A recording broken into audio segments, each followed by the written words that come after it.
Նախարար վերադառնալով կրկին մետրոյի միջադեպին,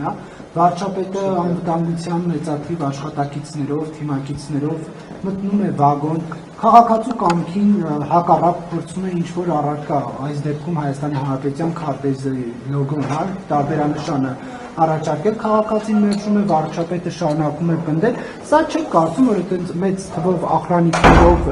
կնոջ երեխայի նկատմամբ այնուհանդերձ հոգեբանական բնություն է գործադրվել։ Դուք սա դուք կարծում եք այդպես։ Ես նախարար չեմ, իմ կարծիքը չի հետաքրքրում։ Շատ լավ, ես շատ ուրախ եմ, որ ձեզ հատկապես ձեզ իմ կարծիքը հետաքրքրում է եւ շատ շոյված եմ։ Բայց եթե դուք տեսնում եք քրեորեն հետապնդելի արարք վարչապետի արարքով, խնդրում եմ հանցագործության մասին հաղորդում ներկայացրեք։ Ես իմ կարծիքը կպահեմ ինձ եւ կասեմ նույնը։ Վարչապետը ինքն է արձանագրել այդ դեպքի բնույթը եւ պատրաստակամություն է հայտնել ներողություն խնդրել։ Ես չեմ կարծում, որ եթե պատկերացումը լիներ այնպեսին, որ ամեն ինչ նորմալ է, նմանատիպ հայտարարության մենք կարերեսվեինք առհասարակ։ Եվ հետեւաբար նորից եմ կրկնում, չեմ անում որևէ մեկնաբանություն։ Բայց դուք անդադին ստիպում եք մեկնաբանություն անել։ Ես որևէ կաշկանդվածություն չունեմ։ Ես կրկնում եմ, բացեք վարչապետի պաշտոնական էջը եւ ծանոթացեք բոլոր Գլխավոր դատարան խազի պաշտոնի հավակնություն ունեք։ Ոչ, ես արդեն այդ մասին Ներողություն, տիկին նախարար, այս մետրոյի միջադեպը արդյոք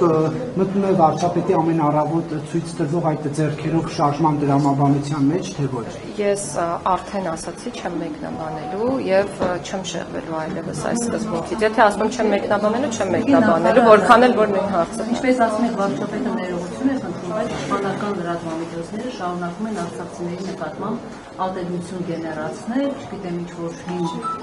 այսպես գրառումներ են նորից հարմացնում եւ այլն, եւ վարչապետը ներողություն է խնդրել։ Ինչու է իշխանական լրատվամիջոցը նորից արցախցիների նկատմամբ Մենք,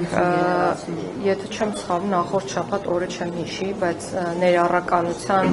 մասով շատ մեծ միջոցառում ունեցանք, որը նվիրված էր տեղահանված մեր քույրերի եւ եղբայրների իրավունքների պաշտպանությանը եւ այնտեղ մեծաքանակ մարդիկ կային, որոնք որ պատրաստ էին եւ արդեն բնակություն էին հաստատել Հայաստանի Հանրապետությունում եւ օգտվում էին այն սոցիալական ծրագրերից, որոնք առաջարկում են հենց կառավարությունը եւ այդ ամենում ես ոչ թե ատելություն նկատեցի իշխանության կողմից կամ առհասարակ վարած քաղաքականության տեսանկյունից, այլ ընդհակառակը հոգատարություն եւ մեծ խնամ եւ մեծ ցանկություն աջակցելու Եվ հետևաբար խնդրում եմ այլևս չփորձել այնպես մեկնաբանել, որ տեղահանված մեր քույրերի եւ եղբայրների նկատմամբ կարող է որևէ կետում ատելություն գեներացվել, ընդհակառակը կառավարության բոլոր ծրագրերը միտված են հոգատարության ու խնամքի դրսևորմանը։ Բացեք ծանոթացեք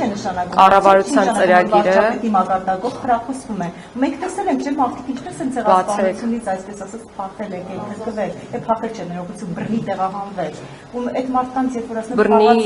բռնի տեղահանված անձանց հետ կապված այսօր կան եւ գործում են բազմաթիվ ծրագրեր եւ այդ ծրագրերը իրականացվում են կառավարության կողմից, իսկ վարչապետը հանդիսանում է հենց այդ կառավարության ղեկավարը։ Եվ եթե չլիներ, դա կապ չունի մարդիկ։ Դե դուք նույն երևույթի մասին եք խոսում։ Ես չեմ մեկնաբանել դա, չէ՞,